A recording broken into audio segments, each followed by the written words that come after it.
ഈ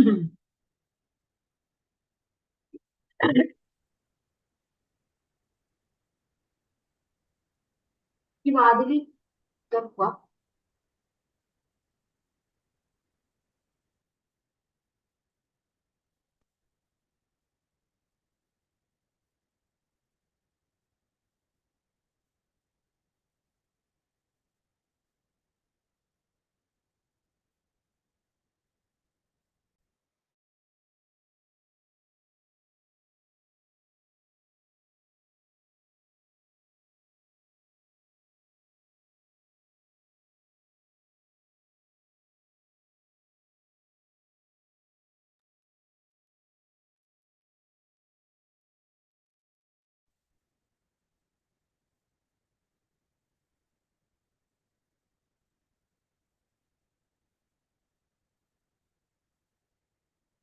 കൃഷ്ണ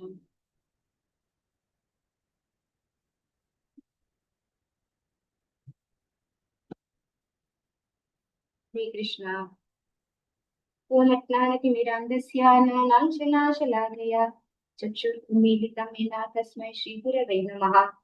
श्रीचैतन्यमनोभीष्टं स्थापितं येन भूतले स्वयं रूपकथा मह्यं ददाति स्वपदान्तिकं।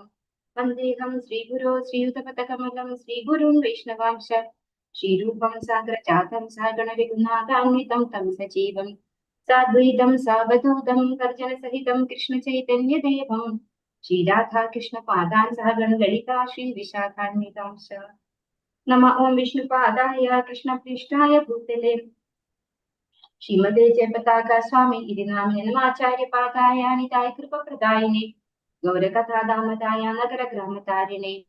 नमः ओं विष्णुपादाय कृष्णप्रेष्ठाय भूतले श्रीमते भक्तिवेदान्त स्वामी इति नाम्ने नमस्ते सारस्वते देवे गौरवाणी प्रचारिणे निर्विशेष शून्यवादी पाश्चात्य देशतारिणे वाञ्छाकल्पतरुभ्यश्च कृपा सिन्धुभ्येव च पतितानां पावनेभ्यो वैष्णवेभ्यो नमो नमः। हे कृष्णा करुणा सिन्धो दीनबन्धो जगत्पदे गोपीश गोपिका कान्त राधा कान्त नमोस्तुते। तप्त काञ्चन गौराङ्गी राधे वृन्दावनेश्वरी वृषभानुसुते देवी प्रणमामि हरिप्रिये।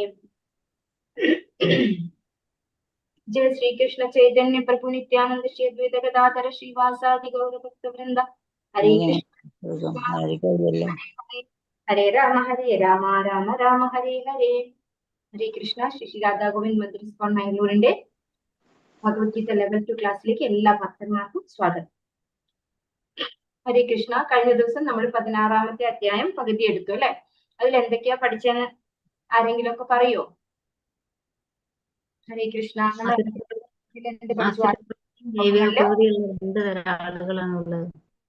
രണ്ട് വിധം ആളുകൾ അല്ലെ. ആരൊക്കെയാണത്? ദൈവിക പ്രകൃതിയുള്ളവരും ആസുരിക ഇനി ദൈവിക പ്രകൃതിയുള്ളവരുടെ പ്രത്യേകത എന്തൊക്കെയാണെന്ന് ഭഗവാൻ ആദ്യത്തെ 3 ശ്ലോകങ്ങളിൽ പറഞ്ഞു ഇല്ലേ? എന്തൊക്കെയാണ്? കുറച്ച് പറഞ്ഞാൽ മതി, എല്ലാം പറയണ്ട. നിർഭയത, യജ്ഞം, തപസ്, വേദപഠനം, ലാളിത്യം, അഹിംസ, സത്യം, ന്യായം, ക്രോധമില്ലായ്മ, ത്യാഗം, വെറുപ്പില്ലായ്മ, പരദൂഷണത്തിൽ കുറെ ക്വാളിറ്റീസ് പറഞ്ഞു അല്ലെ ദൈവിക പ്രകൃതിയുള്ളവരുടെ. എന്നിട്ട് എന്ത് പറഞ്ഞു അർജുനനോട്? നീ ജന്മന ദൈവിക പ്രകൃതിയുള്ള ആളാണെന്നും പറഞ്ഞു അല്ലെ. ഇനി ആസുരിക പ്രകൃതിയുള്ളവരുടെ പ്രത്യേകത എന്താണ്? അജ്ഞാനം, ഗർവം, അഹങ്കാരം, ക്രോധം, പാരുഷ്യം, അഭിമാനം. ഇനി പിന്നെന്ത് പറഞ്ഞു? ഈ രണ്ട് കൂട്ടത്തിൽപ്പെട്ടവര് മാത്രാണ് ഈ ഭൗതിക ലോകത്തുള്ളവരെല്ലാം എന്ന് പറഞ്ഞു അല്ലെ. എന്നിട്ട് അസുരന്മാരുടെ പ്രത്യേകതകളെ കുറിച്ച് കൂടുതൽ പറഞ്ഞു. ഫസ്റ്റ് എന്ത് പറഞ്ഞു? പ്രവൃത്തിഞ്ച നിവൃത്തിഞ്ച, എന്ത് ചെയ്യണം എന്ത് ചെയ്യരുതാത്തതാണ് എന്നുള്ളത് ആർക്കറിയില്ല? ആസുരിക പ്രകൃതിയുള്ളവർക്ക് അറിയില്ല. അവർക്ക് വിശുദ്ധി ഇല്ല, നല്ല പെരുമാറ്റം ഇല്ല, സത്യസന്ധത ഇല്ല അല്ലെ. പിന്നെന്ത് പറഞ്ഞു? ഈ പ്രപഞ്ചം എങ്ങനെയാണെന്നാണ് അവർ ചിന്തിക്കുന്നത്? എന്താണ് അവരുടെ ലക്ഷ്യം? എന്താണ്? ഈ ഇന്ദ്രിയ സംതൃപ്തി മാത്രമാണ് അവര് ലക്ഷ്യം വെക്കുന്നത് അല്ലെ. അത് മാത്രമാണ് നമ്മുടെയൊക്കെ ധർമ്മം എന്നാണ്. നമുക്ക് ഏറ്റവും ചെയ്യാനുള്ളത് ഇന്ദ്രിയ സംതൃപ്തി മാത്രമാണെന്ന് അവര് ചിന്തിക്കുന്നു. അതുപോലെ ഇതിന്റെയൊക്കെ കാരണം എന്ന് പറയുന്നത് ലൈംഗിക അഭിലാഷം മാത്രമാണ് ഇതിനൊക്കെ കാരണമായിട്ടുള്ളത്. അല്ലാണ്ട് നിയന്ത്രിക്കുന്ന ഒരു ഭഗവാൻ ഇല്ല എന്നവര് ചിന്തിക്കുന്നു. എന്നിട്ട് അവര് ക്രൂരമായിട്ടുള്ള കൃത്യങ്ങളിൽ ഏർപ്പെടുന്നു, അല്ലെ? അണ്വായുധങ്ങൾ പോലെയുള്ള കാര്യങ്ങൾ അവർ കണ്ടുപിടിക്കുന്നു. അങ്ങനെ എല്ലാം നശിപ്പിക്കാനുള്ള പരിശ്രമം അവർ ചെയ്യുന്നു. പിന്നെ എന്ത് പറഞ്ഞു? അവര് ഭൗതികമായിട്ടുള്ള കാര്യങ്ങളിൽ ചെറിയ ചെറിയ നേട്ടങ്ങളിൽ ആസക്തരായി കാമം, ദംഭം, ദുരഭിമാനം ഇങ്ങനെയുള്ളതിൽ വ്യാമോഹിതരായിട്ട് ഓരോരോ കർമ്മങ്ങൾ ചെയ്തു വരുന്നു എന്ന് പറയുന്നു. അപ്പോ അവരുടെ ഒരേ ഒരു ലക്ഷ്യം ഇന്ദ്രിയ സംതൃപ്തി മാത്രമാണ് എന്ന് പറയുന്നു. പിന്നെ അവരുടെ പറ്റി ഒരു ഡീറ്റെയിൽഡ് ആയിട്ടൊരു അവരുടെ ചിന്താഗതി, അല്ലെ? എന്താണ് പറഞ്ഞത്? എനിക്ക് ഇഷ്ടം പോലെ പണമുണ്ട്, ഞാൻ നല്ല വലിയ കുടുംബത്തിലാണ്, എനിക്ക് വലിയ വലിയ ബന്ധുക്കളുണ്ട്, എനിക്ക് നല്ല പൊസിഷൻ ഉണ്ട്, എനിക്ക് നല്ല ശക്തിയുണ്ട്, ഇങ്ങനെയൊക്കെ വിചാരിച്ചുകൊണ്ട് അവര് സ്വയം എന്തോ ഞാൻ വലിയ ആളാണ് എന്നൊക്കെ ഉള്ള ഒരു ചിന്തയിലുള്ള ആളായിരിക്കും. ഇങ്ങനെയൊക്കെയാണ് അവരുടെ ചിന്താഗതി. പിന്നെ എന്ത് പറഞ്ഞു? ഇങ്ങനെ പലവിധം ആകാംക്ഷകളിൽപ്പെട്ട് വലഞ്ഞും വ്യാമോഹത്തിന്റെ വലയിൽ കുടുങ്ങി ഇന്ദ്രിയ സുഖങ്ങളിൽ ആസക്തരായവർ നരകത്തിൽ പോയി വീഴുന്നു എന്ന് പറയുന്നു ഭഗവാൻ, അല്ലെ? 17 കൂടെ എടുത്തിരുന്നോ? അതെ, ഇതാണ് ലാസ്റ്റ് എടുത്തോണ്ടുണ്ടായത്, അല്ലെ? ഇത് മുതൽ എടുക്കാം. ആത്മസംഭാവിതാ സ്തബ്ധാ ധനമാനമതാന്വിതാഃ യജന്തേയാത്നാമയജ്ഞൈസ്തേ ദമ്പേന വിധിപൂർവകം. ദമ്പേന അവിധിപൂർവകം എന്നാണ് അത് കൂട്ടി വായിക്കുമ്പോൾ ദമ്പേനാവിധിപൂർവകം എന്നാണ് വായിക്കുക. അവിധിയാണ് അവിടെ ഉദ്ദേശിക്കുന്നത് കറക്റ്റ് ആയിട്ട്.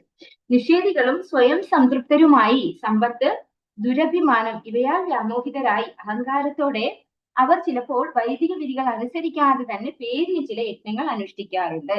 അപ്പൊ ഇവിടെ പറയുന്നത് ഇത്തരത്തിലുള്ള അഹങ്കാരികളായിട്ടുള്ള ആളുകള് സ്വയം ഓരോരോ യജ്ഞങ്ങൾ. ഇപ്പൊ നമ്മൾക്ക് ഈ കലികാലത്തിൽ പ്രത്യേകിച്ച് നമുക്ക് ഇങ്ങനെയുള്ള കുറെ കാര്യങ്ങൾ കാണാൻ പറ്റും നമ്മുടെ ചുറ്റിലും.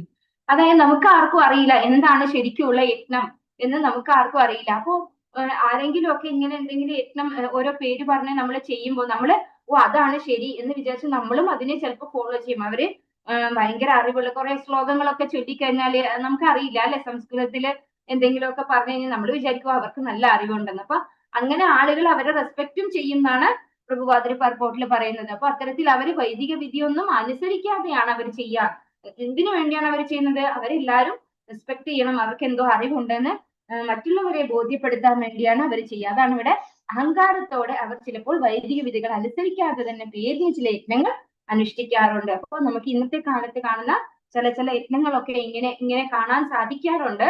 പക്ഷെ ഈ ഒരു കലികാലത്തിലെ നമ്മളോട് ഭഗവാൻ പറഞ്ഞിട്ടുള്ള ഒരു യജ്ഞമേ ഉള്ളൂ. എന്താണത്? ജപയജ്ഞം, നാമസങ്കീർത്തനമാണ് നമുക്ക് ചെയ്യാനുള്ള ഒരേ ഒരു യജ്ഞം. അങ്ങനെ യജ്ഞം ചെയ്യണമെന്ന് ആഗ്രഹിക്കുന്നുണ്ടെങ്കിൽ നമുക്ക് 10 പേർക്ക് അല്ലെങ്കിൽ 100 പേർക്ക്, അല്ലെ, ഒന്നിച്ചിരുന്ന് ഹരേ കൃഷ്ണ മഹാമന്ത്രം ജപിക്കുകയാണെങ്കിൽ ഈ ചെയ്യുന്ന യജ്ഞത്തിനേക്കാൾ എത്രയോ മടങ്ങ് റിസൾട്ട് അതിനുണ്ടാവും. കാരണം നാമസങ്കീർത്തന യജ്ഞത്തിന് ഭയങ്കര റിസൾട്ടാണ്, പ്രത്യേകിച്ചും കലികാലത്തില്. അഹങ്കാരം ബലം ദർപ്പം കാമം ക്രോധം ച സംശ്രിതാഃ മമാത്മപരദേഹേഷു പ്രദ്വിഷന്തോഭ്യസൂയകാഃ. അസുരന്മാർ നിത്യഹങ്കാരം, ബലം, ഗർവം, കാമം, ക്രോധം ഇവയാൽ സംഭ്രാന്തരായി തങ്ങളുടെയും അന്യരുടെയും ശരീരങ്ങളിൽ കുടികൊള്ളുന്ന പരമദിവ്യോത്തമ പുരുഷനോട് ഈർഷ്വാലിക്കുകളായി തീർന്ന് ശരിയായ ധർമ്മത്തെ പഴിക്കുന്നു. അപ്പോ ഈ ഒരു അഹങ്കാരികളായിട്ടുള്ള ഈ ആസുരികമായ സ്വഭാവമുള്ള ആളുകള് തന്റെ വിദ്യഹങ്കാരം എന്ന് പറഞ്ഞാൽ എന്താണ്? ഈ ശരീരമാണ് ഞാൻ എന്നുള്ള അഹങ്കാരം, അല്ലെ? ബലം, ഗർവം, കാമം, ക്രോധം ഇങ്ങനെയെല്ലാം ഇതിന്റെയൊക്കെ ഒരു കോമ്പിനേഷനിൽ സംഭ്രാന്തരായിട്ട് അവനവനും ദോഷം വരുത്തുന്നു, മറ്റുള്ളവരിലും ദോഷം വരുത്തുന്നു, അല്ലെ? എല്ലാവരിലും ഭഗവാനാണ് പരമദിവ്യോത്തമ പുരുഷനായിട്ട് ഇരിക്കുന്നതെന്ന് തിരിച്ചറിവില്ലാതെ എല്ലാവരോടും ഈർഷ്വാലുക്കളായി തീർന്ന് ശരിയായ ധർമ്മത്തെ പഴിക്കുന്നു എന്നാണ് പറയുന്നത്. അവര് തെറ്റായ രീതിയിൽ ചെയ്യുന്നു, നല്ല രീതിയിൽ ചെയ്യുന്നവരെ ചെയ്യാൻ അനുവദിക്കാതെയും ഇരിക്കുന്നു. അങ്ങനെ തെറ്റായ ഒരു പ്രവൃത്തിയാണ് ആര് ചെയ്യുന്നത്? ആസുരികമായിട്ടുള്ള സ്വഭാവമുള്ള ആളുകള് വളരെ വളരെ തെറ്റായ വഴിക്ക് പോകുന്നു. പിന്നെയും അവരെന്താ ചെയ്യുന്നത്? താനഹം ദ്വിഷക ക്രൂരാൻ സംസാരേഷു നരാധമാൻ ശിവാമ്യജസ്രമശുഭാൻ ആസുരീഷ്വേവ യോനിഷു. ഇത്രയും മൂഢരായിട്ടുള്ള അസുരിക സ്വഭാവമുള്ള ആളുകളോട് ഭഗവാൻ ഇനി എന്താണ് റിയാക്ട് ചെയ്യുന്നത്? ഈശ്വാലികളും ദുർബുദ്ധികളുമായ ഈ മനുഷ്യ അർത്ഥമന്മാരെ ഭൗതിക ജീവിത സാഗരത്തിലെ ആസുര യോനികളിൽ തന്നെ ഞാൻ വീണ്ടും വീണ്ടും ജനിപ്പിക്കുന്നു എന്ന് ഭഗവാൻ പറയുന്നു. അപ്പോ ഇത്തരത്തിലുള്ള ദുർബുദ്ധികളായിട്ടുള്ള ആളുകള് ആസുരികമായിട്ടുള്ള യോനികളിൽ തന്നെ വീണ്ടും വീണ്ടും ജനിച്ചു മരിച്ചുകൊണ്ടിരിക്കേണ്ടി വരുന്നു. അവർക്ക് ഒരു പുരോഗമനം ഉണ്ടാവില്ല. അത്തരത്തിലുള്ള ആളുകൾക്ക് പുരോഗതി ഒട്ടും തന്നെ ഭഗവാൻ കൊടുക്കില്ല. ഭഗവാൻ ഇവിടെ അത്രയും ഉറപ്പിച്ച പറയുന്നു, അവരെ ആസുരിക യോനികളിൽ തന്നെ ഞാൻ വീണ്ടും വീണ്ടും ജനിപ്പിക്കുന്നു. അപ്പൊ അവരെ പ്രോഗ്രസ് ചെയ്യാൻ അനുവദിക്കുന്ന ഒരു അറ്റ്മോസ്ഫിയറിലായിരിക്കില്ല അവര് ജനിക്കുക. അപ്പൊ അത്രയും ഭഗവാൻ പക്ഷെ ആരോടും ക്രൂരനല്ല, എല്ലാവരോടും സമഭാവനയാണ്. പക്ഷെ എന്നിട്ടും അസുരന്മാരോട് ഇങ്ങനെയാണ് ചെയ്യുന്നതെന്ന് പറഞ്ഞു. പക്ഷെ വേറൊരു കാര്യമുണ്ട്, ഭഗവാൻ എത്ര തന്നെ അങ്ങനെ ചെയ്താലും ഭഗവാൻ എല്ലാവരോടും കരുണയാണ് അല്ലെ. അപ്പൊ ഭഗവാൻ കരുണ കാരണം ഭഗവാന്റെ പ്രതിനിധികളെ അങ്ങനെയുള്ളവരെ രക്ഷിക്കാൻ വേണ്ടിയിട്ട് അറേഞ്ച് ചെയ്യും. കാരണം ആരെയും ദ്രോഹിക്കാൻ ഇഷ്ടമല്ല ഭഗവാന്. അപ്പൊ അവര് ആസുരികമായ യോനികളിലായിരിക്കും ജനിക്കുക, അവരുടെ സിറ്റുവേഷൻസ് ബാഡ് ആയിരിക്കും. പക്ഷെ നമുക്ക് ഒരു വേള നമുക്കൊരു ഇത്തിരി നമ്മുടെ ഭാഗത്ത് നിന്ന് ഒരു വിട്ടുവീഴ്ച മനോഭാവം വരുമ്പോ നമുക്ക് കരകയറാനുള്ള ഒരു അറേഞ്ച്മെന്റും ഭഗവാൻ അവിടെ ചെയ്യും. ആസുരിം യോനിമാപന്നാ മൂഢാ ജന്മനി ജന്മനി മാമ പ്രാപ്തൈവ കൗന്ദേയ തതോ യാന്ത്യതമാം ഗതിം. ഹേ കുന്തിപുത്ര, ആസുര ജീവഗണങ്ങളിൽ അനേകം തവണ ജന്മമെടുത്ത ശേഷവും ഇത്തരക്കാർ ഒരിക്കലും എന്റെ അടുത്തെത്തുകയില്ല. ക്രമേണ അധികം നീചങ്ങളായ തലങ്ങളിലേക്ക് താഴ്ത്തപ്പെടുന്നു. അപ്പോ അത്തരത്തിലുള്ള ആസുരികമായിട്ടുള്ള പ്രവർത്തികൾ ചെയ്യുമ്പോൾ അവര് പിന്നെയും ആസുരിക യോനികളിൽ ജനിച്ച് വീണ്ടും താഴ്ന്ന് അധോഗതി അല്ലെ മൃഗയോനികളിലേക്ക് വരെ പോകേണ്ടതായിട്ട് വരും. പക്ഷെ എപ്പോഴെങ്കിലും അവർക്ക് ഭഗവാന്റെ ഭക്തന്മാരുടെ ഒരു സംസർഗം അല്ലെ, ഭക്തന്മാരെന്ന് പറഞ്ഞാൽ ഭഗവാനേക്കാളും കാരുണ്യാണെന്നാണ് പറയാ. ഭക്തന്മാരുടെ ഒരു സംസർഗം കിട്ടുകയാണെങ്കിൽ അവർക്ക് പുറത്ത് കടക്കാനുള്ള ഒരു സാഹചര്യം അവിടെ ഭഗവാൻ അറേഞ്ച് ചെയ്യും. അങ്ങനെ അറിയാതെ നമ്മള് ഇങ്ങനെയുള്ള ആളുകൾ എങ്ങനെയാണ് ശരിക്കും ഭഗവാന്റെ ധാമിലേക്ക് തിരിച്ചെത്തുക? കാരണം നമുക്ക് ഒരിക്കലും സദ്ബുദ്ധി കിട്ടില്ല. നമ്മൾ ആസുരിക യോനികളിൽ തന്നെ ജനിച്ച് വീണ്ടും ഭഗവാൻ പറയുന്നു ആസുരിക യോനികളിൽ തന്നെ ജനിക്കും. അത്തരത്തിലുള്ള സിറ്റുവേഷനിൽ തന്നെ പോയിക്കൊണ്ടിരിക്കുന്ന ഒരാൾക്ക് എങ്ങനെയാണ് അപ്പോ ഒരു പുറത്ത് കടക്കാൻ പറ്റുക? എല്ലാവരും ഭഗവാന്റെ ധാമിലേക്ക് തിരിച്ചു പോകേണ്ടവരാണല്ലേ. മമൈ വാംശോ ജീവലോകെ എന്നാണ് ഭഗവാൻ പറയുന്നത്. സർവസ്യ ചാഹം ഹൃദിസന്നിവിഷ്ടോ ഭഗവാൻ പറയുന്നു. എല്ലാവരിലും ഭഗവാൻ പരമാത്മാവായിട്ടുണ്ട്. അപ്പൊ അവർക്ക് എങ്ങനെയാണ് തിരിച്ചു പുറത്ത് കടക്കാൻ പറ്റുക? നമ്മൾ പറയും നമ്മുടെ അജ്ഞാത സുകൃതം എന്നൊക്കെ പറയും ഇല്ലേ, അറിയാതെ നമ്മള് ഭക്തന്മാരെ സഹായിക്കുക, ഭക്തന്മാർക്ക് എന്തെങ്കിലും സേവനങ്ങൾ ചെയ്യാം. അത് ഭക്തന്മാരാണെന്ന് അറിഞ്ഞുകൊണ്ട് ചെയ്യണമെന്നില്ല, അറിയാതെ ചെയ്യുന്ന സർവീസും വരും. അപ്പൊ അങ്ങനെയുള്ള കർമ്മങ്ങളൊക്കെ ചെയ്തു കഴിഞ്ഞാൽ അവർക്ക് പുറത്ത് കടക്കാൻ ഒരു എളുപ്പ വഴി, എന്തെങ്കിലും ഒരു വഴി കിട്ടും. അപ്പൊ അങ്ങനെ ഭക്തന്മാർക്കാണ് ഭഗവാനേക്കാൾ കാരുണ്യം ഇത്തരത്തിലുള്ള ആളുകളോട് ചെയ്യാൻ സാധിക്കുക. നമ്മള് ചൈതന്യ മഹാപ്രഭുവിന്റെ ലീലയില് ജഗായി മത്തായിമാരുടെ കഥയൊക്കെ കേട്ടിട്ടുണ്ടാവും എല്ലാവരും എന്ന് വിചാരിക്കുന്നു. അവരൊക്കെ അത്രയും അധപതിച്ചവരെയാണ് നിത്യാനന്ദ പ്രഭു രക്ഷിക്കാൻ വേണ്ടിയിട്ട് ചൈതന്യ മഹാപ്രഭുവിനോട് റിക്വസ്റ്റ് ചെയ്യുന്നത്. അവരൊക്കെ ഭക്തന്മാരാകുകയും ചെയ്തു. ത്രിവിധം നരകസ്യേദം ദ്വാരം നാശനമാത്മനഃ കാമക്രോധസ്തഥാ ലോഭഃ തസ്മാദേതത്രയം ത്യജേത്. നരകത്തിന് കവാടങ്ങൾ 3 ഉണ്ട്. കാമം, ക്രോധം, ലോഭം. ബുദ്ധിയുള്ള എല്ലാവരും ഇവയെ ഉപേക്ഷിക്കണം. കാരണം അവ ആത്മാവിന്റെ അധപതനത്തിലേക്ക് വഴിതെളിക്കും. അപ്പോ ഇവിടെ ഭഗവാൻ എന്തുകൊണ്ടാണ് ഇത്രയും വിശദമായിട്ട് നമുക്കിത് പറഞ്ഞു തരുന്നത്? നമ്മളിലൊക്കെ ഉണ്ടാവും ആസ്വദികമായിട്ടുള്ള കുറെ കാര്യങ്ങൾ അല്ലെ. നമുക്കും അതിൽ നിന്ന് പുറത്ത് കടന്ന് നമുക്ക് ദൈവിക ഗുണങ്ങൾ നമ്മളിലേക്ക് ഡെവലപ്പ് ചെയ്യാൻ പറ്റുമ്പോ നമുക്ക് മനസ്സിലാക്കി തരികയാണ്. നമ്മള് തെറ്റിന്റെ വഴിയിലോട് പോയി കഴിഞ്ഞാൽ നമുക്ക് ഒരിക്കലും തിരിച്ചു വരണമെങ്കിൽ എന്താണ് ഭയങ്കര ബുദ്ധിമുട്ടാണത്. ഭഗവാൻ അത്രയും നമ്മളെ ആസുരികമായ യോനികളിലേക്ക് വീണ്ടും തള്ളിവിടും. അപ്പൊ നമുക്ക് നമ്മളിലെ ആസുരികമായിട്ടുള്ള ക്വാളിറ്റീസിനെ ഇല്ലാണ്ടെയാക്കി നമുക്ക് ദൈവികമായ പ്രകൃതിയിലേക്ക് നമുക്ക് ഉയരാൻ സാധിക്കും ഇതൊക്കെ പഠിക്കുന്നത് കൊണ്ട്. ഇവിടെ പറയുന്നു നരകത്തിന് 3 വാതിലുകളാണുള്ളത്. ഏതൊക്കെയാണത്? കാമം, ക്രോധം, ലോഭം. എന്താണ് ഈ ലോഭം? ലോഭം എന്ന് പറഞ്ഞാൽ അത്യാഗ്രഹമാണ്. ഇനിയും സമ്പാദിക്കണം, ഇനിയും നേട്ടം ഉണ്ടാക്കണം, എല്ലാം എന്റേതാക്കണം എന്നുള്ള ഒരു മനോഭാവമാണത്. കാമം എന്ന് പറഞ്ഞു കഴിഞ്ഞാൽ ആഗ്രഹം, ക്രോധം എല്ലാവർക്കും അറിയാലോ, ക്രോധം. അപ്പോൾ കാമം, ക്രോധം, ലോഭം, ഈ 3 നരകത്തിന്റെ വാതിലുകൾ. നമ്മള് നരകത്തിലേക്ക് പോകാനുള്ള 3 വാതിലുകൾ. അതാണ് കാമം, ക്രോധം, ലോഭം. ബുദ്ധിയുള്ള എല്ലാവരും ഇവയെ ഉപേക്ഷിക്കണം എന്ന് ഭഗവാൻ പറയുന്നു. കാരണം അവ ആത്മാവിന്റെ അധപതനത്തിലേക്ക് വഴിതെളിയിക്കും. അതായത് ആത്മാവ് വീണ്ടും എന്താണ് ആസുരിക യോനികളിലേക്ക് പോകാൻ ഈ ഒരു കാരണം കൊണ്ട് ഈ കാമക്രോധ ലോഭം നമ്മളെ അതിലേക്ക് നരകത്തിലേക്ക് നയിക്കുന്നു. അതാണ് അതിന്റെ വാതിലുകൾ എന്ന് പറയുന്നു. ഏതൈർ വിമുക്ത കൗന്ദേയ തമോദ്വാരൈ ത്രിഭിർനരഃ ആചരത്യാത്മന ശ്രേയഃ തതോ യാതി പരാം ഗതിം.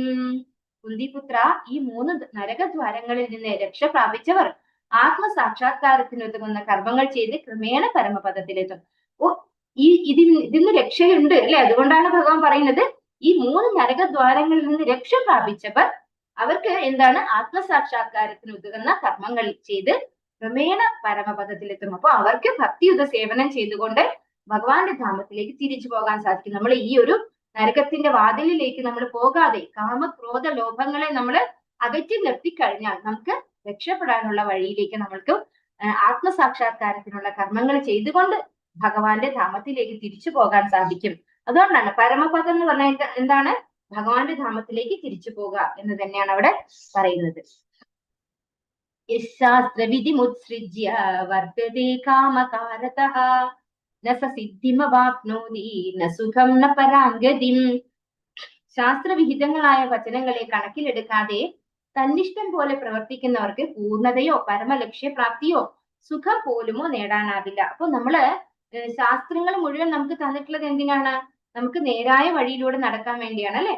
അത് നമ്മൾ ശ്രദ്ധിക്കാതെ നമ്മൾ നമ്മുടെ ഇഷ്ടം പോലെ പോയിട്ട് നമുക്ക് എനിക്ക് എന്തും ചെയ്യാൻ പറ്റും, എനിക്ക് നല്ല കഴിവുണ്ട്, ബുദ്ധിയുണ്ട് അല്ലെ, എനിക്കെല്ലാം അറിയാം എന്ന ഒരു അഹങ്കാരത്തോടു കൂടി നമ്മൾ നമ്മളുടേതായ രീതിയിൽ സഞ്ചരിച്ചു കഴിഞ്ഞാൽ ആ വ്യക്തിക്ക് പരിപൂർണത കിട്ടില്ല, പരമ ലക്ഷ്യപ്രാപ്തിയും കിട്ടില്ല, സുഖം പോലും നേടാൻ സാധിക്കില്ല എന്ന് ഭഗവാൻ പറയുന്നു. അപ്പോ നമ്മൾ ശാസ്ത്രം എന്താണോ പറഞ്ഞിരിക്കുന്നത് അതിൻ പ്രകാരം മാത്രമേ നമ്മൾ പ്രവർത്തിക്കാൻ പാടുള്ളൂ.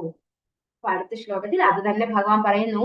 തസ്മാത് ശാസ്ത്രം പ്രമാണം തേ കാര്യാകാര്യ വ്യവസ്ഥിതൗ നാത്വാ ശാസ്ത്രവിധാനോക്തം കർമ്മ കർത്തുമിഹാർഹസി. എന്ത് ചെയ്യണം, എന്ത് ചെയ്യാൻ പാടില്ല എന്ന് ധർമ്മശാസ്ത്രങ്ങളുടെ അടിസ്ഥാനത്തിൽ ഒരാൾ മനസ്സിലാക്കണം. ഈ നിയമനിബന്ധനകൾ പഠിച്ചറിഞ്ഞ ശേഷം മാത്രം പ്രവർത്തിക്കുക. തന്മൂലം ക്രമേണ ഉന്നതി പ്രാപിക്കും. അപ്പൊ നമ്മൾ എന്ത് ചെയ്യണം? നമ്മള് ശാസ്ത്രം എങ്ങനെയാണോ ജീവിക്കാൻ പറഞ്ഞിരിക്കുന്നത്, ശരിക്കും ഭഗവത്ഗീത എന്ന് പറയുന്നത് നമ്മുടെ ലൈഫ് മാനുവൽ ആണെന്നാ പറയുന്നത്. അപ്പൊ നമ്മൾ എങ്ങനെ ഒരു ജീവിതം ജീവിക്കണം എന്ന് വ്യക്തമായിട്ട് ഭഗവത്ഗീതയിലൂടെ പറഞ്ഞു തന്നിട്ടുണ്ട്. എങ്ങനെയാണോ ശാസ്ത്രത്തിൽ പറഞ്ഞിരിക്കുന്നത് അതിൻ പ്രകാരം വേണം നമ്മൾ ജീവിക്കാൻ. അങ്ങനെ മനസ്സിലാക്കി അതിനനുസരിച്ച് നിബന്ധനകൾക്കനുസരിച്ച് ജീവിച്ചു കഴിഞ്ഞാൽ ആ വ്യക്തിക്ക് ക്രമേണ ഉന്നതി പ്രാപിക്കാൻ സാധിക്കുമെന്ന് ഭഗവാൻ ഗ്യാരണ്ടി തരുന്നു ഈ അധ്യായത്തിൽ. ഹരേ കൃഷ്ണ കൃഷ്ണ കൃഷ്ണ ഹരേ ഹരേ, ഹരേ രാമ രാമ രാമ ഹരേ ഹരേ. ഹരേ കൃഷ്ണ. ഈ ഇതിൽ എന്തെങ്കിലും മനസ്സിലാവാത്തതായിട്ടുണ്ടോ? എന്തെങ്കിലും കുറച്ച് കൂടുതൽ എക്സ്പ്ലെയിൻ ചെയ്യേണ്ടതുണ്ടോ? കാരണം എല്ലാം വളരെ ചെറിയ ചെറിയ എക്സ്പ്ലനേഷൻസ് മാത്രമുള്ള ശ്ലോകമാണ്. എന്തെങ്കിലും മനസ്സിലാവാത്തത് ഉണ്ടെങ്കിൽ പറഞ്ഞാൽ ഞാൻ ഒന്നുകൂടെ എക്സ്പ്ലെയിൻ ചെയ്യാം, ഇല്ലെങ്കിൽ ക്വസ്റ്റ്യൻ ആൻസർ ഡിസ്കസ് ചെയ്യാം. ഹരേ കൃഷ്ണ.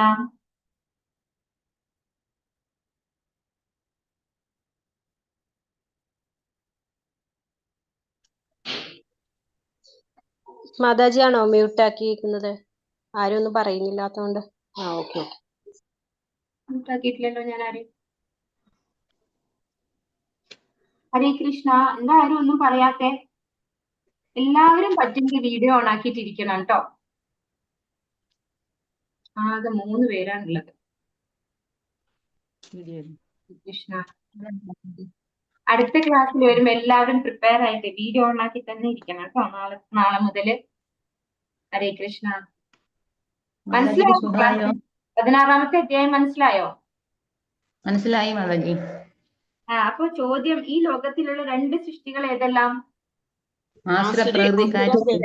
എന്നീ 2 വിഭാഗങ്ങൾ. അതെ, അസുരന്മാരും ദൈവിക പ്രകൃതിയുള്ളവരും. പിന്നെ ആസുര സ്വഭാവികളുടെ ലക്ഷണങ്ങൾ എന്തൊക്കെയാണ്? അഭിമാനം, സ്ഥാനമാനത്തെ കുറിച്ചുള്ള അഭിമാനം,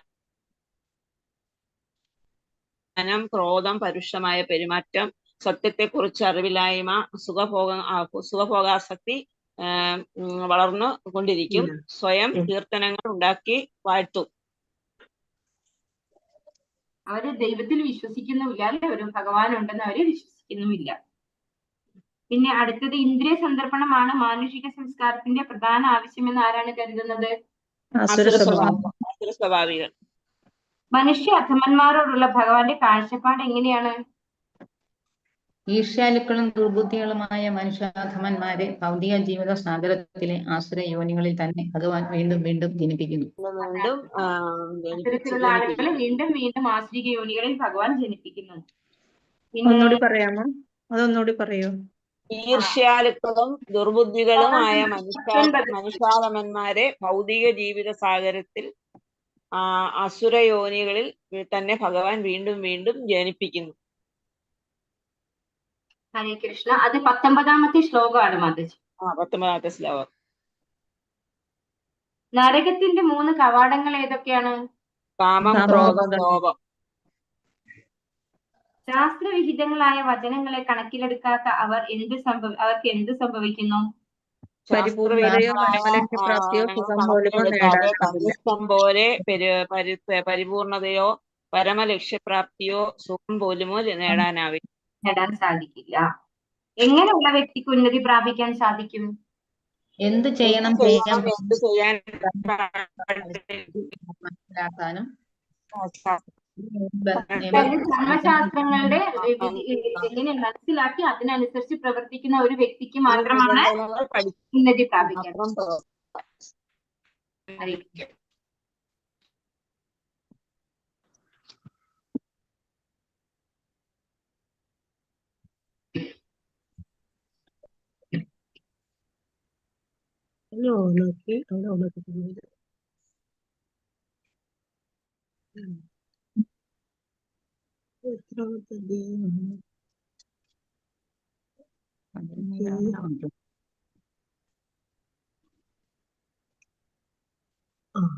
അപ്പൊ നമുക്ക് 17ാമത്തെ അധ്യായം എടുക്കാം അല്ലെ? സമയം എടുക്കാം. ഹരേ കൃഷ്ണ.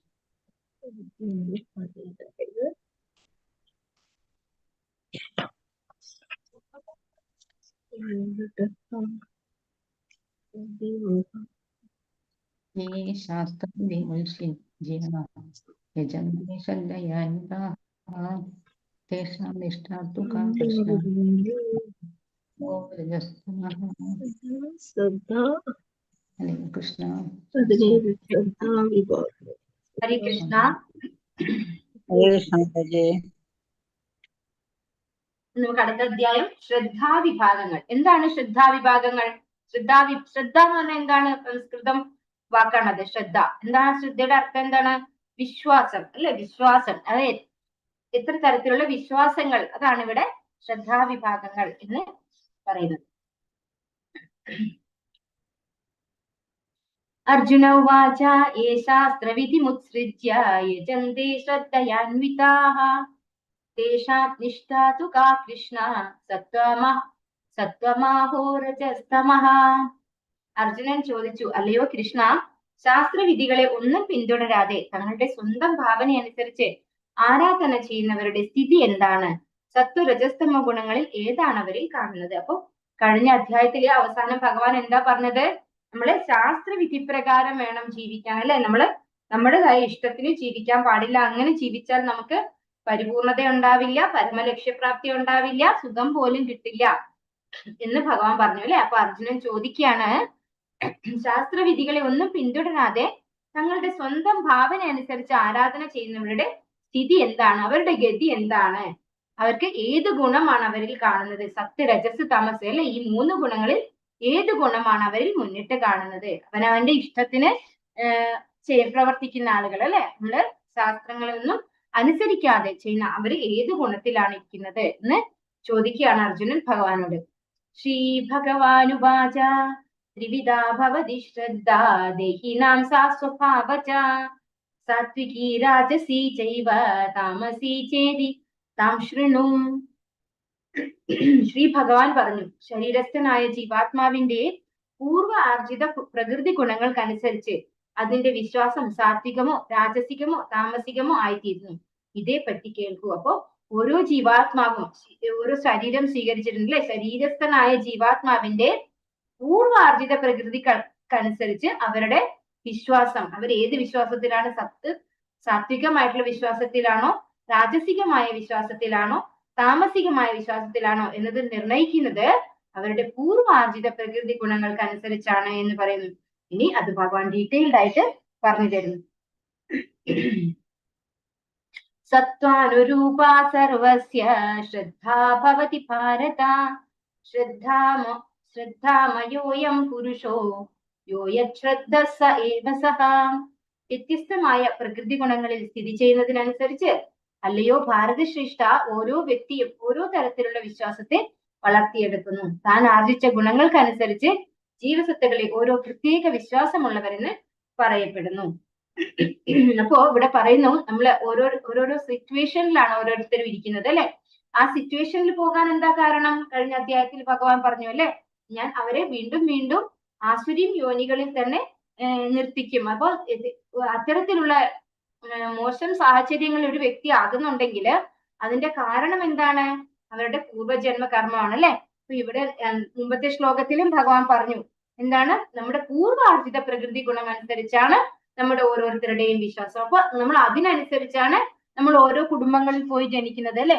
നമ്മൾ പറയും എന്റെ വീട്ടിൽ ഇങ്ങനെയുള്ള ആരാധനയാണ്, അല്ലെങ്കിൽ പ്രേത ആരാധനയാണ്, അങ്ങനെയൊക്കെ നമ്മൾ പറയില്ലേ. അപ്പൊ അങ്ങനെയുള്ള ഒരു സിറ്റുവേഷനിൽ നമ്മൾ പോയി ജനിച്ചിട്ടുണ്ടെങ്കിൽ അതിന്റെ കാരണം നമ്മുടെ പൂർവാർജിത കർമ്മങ്ങൾ തന്നെയാണ്. ഇപ്പോ ഇവിടെ ഭഗവാൻ പറയുന്നു, വ്യത്യസ്തമായ പ്രകൃതി ഗുണങ്ങളിൽ സ്ഥിതി ചെയ്യുന്നതിനനുസരിച്ച് ഇപ്പോ നമ്മൾ ഏത് ഗുണത്തിലാണോ ആ ഗുണത്തിനനുസരിച്ച്, അല്ലയോ ഭാരതശ്രേഷ്ഠ, ഓരോ വ്യക്തിയും ഓരോ തരത്തിലുള്ള വിശ്വാസത്തെ വളർത്തിയെടുക്കുന്നു. അപ്പോ ഓരോരുത്തർക്കും ഓരോരോ വിശ്വാസങ്ങളാണ്. താൻ ആർജിച്ച ഗുണങ്ങൾക്കനുസരിച്ച് ജീവസത്തകളെ ഓരോ പ്രത്യേക വിശ്വാസമുള്ളവരെന്ന് പറയപ്പെടുന്നു. അപ്പൊ അവരവരുടെ ഗുണത്തിനനുസരിച്ചാണ് അവരുടെ വിശ്വാസവും ഇരിക്കുന്നത്. ഇനി ഓരോരുത്തരുടെ വിശ്വാസത്തെ കുറിച്ച് പറയാണ്. യജന്തേ സാത്വികാ ദേവാൻ യക്ഷരക്ഷാംസി രാജസാഹ പ്രേതാൻ ഭൂതഗണാം ശാന്യേ യജന്തേ താമസാ ജനാഹ. സാത്വികരായ ജനങ്ങൾ ദേവന്മാരെയും രാജസ സ്വഭാവികൾ അസുരന്മാരെയും തമോ ഗുണപ്രധാനികൾ ഭൂതപ്രേതങ്ങളെയും ആരാധിക്കുന്നു. അപ്പോ സത്വഗുണത്തിലുള്ള ആളുകള് ദേവന്മാരെ എന്ന് പറയുമ്പോ ഭഗവാനെ അല്ല പറയുന്നത് അല്ലെ. നമ്മള് മറ്റു ദേവന്മാരും, നമ്മള് ഗണപതി ആരാധിക്കുന്നവരുണ്ടാവും, അതുപോലെ അയ്യപ്പ സ്വാമി ആരാധിക്കുന്നവരുണ്ടാകും, മുരുകനെ ആരാധിക്കുന്നവരുണ്ടാവും അല്ലെ. അങ്ങനെ പല പല ദേവന്മാരെ ആരാധിക്കുന്ന നമുക്കിവിടെ ശിവനെ ആരാധിക്കുന്നു. അങ്ങനെ അതുപോലെയുള്ള എല്ലാ ദേവന്മാരെയും ദേവീ ദേവന്മാരെ ആരാധിക്കുന്നത് ആരാണ്? സാത്വികരായിട്ടുള്ള വ്യക്തികളാണെന്ന് ഭഗവാൻ പറയുന്നു. അപ്പോ അങ്ങനെ ആരാധിക്കുന്നവരും ദേവന്മാരെ ആരാധിക്കുന്നവരും സാത്വികരാണ്. ഇനി രാജസ സ്വഭാവികൾ ആരെയാ ആരാധിക്കുന്നത്? അസുരന്മാരെയാണ് ആരാധിക്കുന്നത്. അതായത് നമുക്ക് പൊളിറ്റീഷ്യൻസ് എന്നൊക്കെ പറയാം. ഇപ്പൊ ഇന്നത്തെ കാലത്ത് നമുക്ക് അസുരന്മാര് രാവണനെ ആരാധിക്കുന്നവരൊക്കെ കുറവായിരിക്കും അല്ലെ. രാവണനെ, ഹിരണ്യകശിപുവിനെ ഒന്നും ആയിരിക്കില്ല. ഇന്നത്തെ കാലത്ത് നമ്മള് പൊളിറ്റീഷ്യൻസിനെ, ഫിലിം ആക്ടേഴ്സിനെ ഒക്കെ ആരാധിക്കുന്നവര് അസുരന്മാരെ അല്ലെ. അതായത് രാജസ സ്വഭാവികളായിട്ടുള്ള ആളുകളായിരിക്കും ഇത്തരത്തിലുള്ള ആളുകളെയൊക്കെ ആരാധിക്കുന്നത്. ഇനി തമോ ഗുണ പ്രധാനികൾ ആരെയാണ് ആരാധിക്കുക? ഭൂതപ്രേതങ്ങളെ ആരാധിക്കുന്നു എന്ന് പറയുന്നു. ഇവര് പിശാചുക്കളെയാണ് ആരാധിക്കുന്നത്. അപ്പോ ഓരോരുത്തരുടെയും ജനിക്കുമ്പോൾ, അതായത് ഉള്ള പൂർവാർജിത ഗുണങ്ങൾക്കനുസരിച്ച് അവർ ഓരോ സാഹചര്യങ്ങളിൽ ജനിക്കുന്നു. അവിടെയുള്ള ആ ഒരു സിറ്റുവേഷൻസിനനുസരിച്ചായിരിക്കും അവരുടെ വിശ്വാസം ഉണ്ടാവുക. സാത്വികരായിട്ടുള്ള ആളുകൾ ദേവന്മാരെ ആരാധിക്കുന്നു.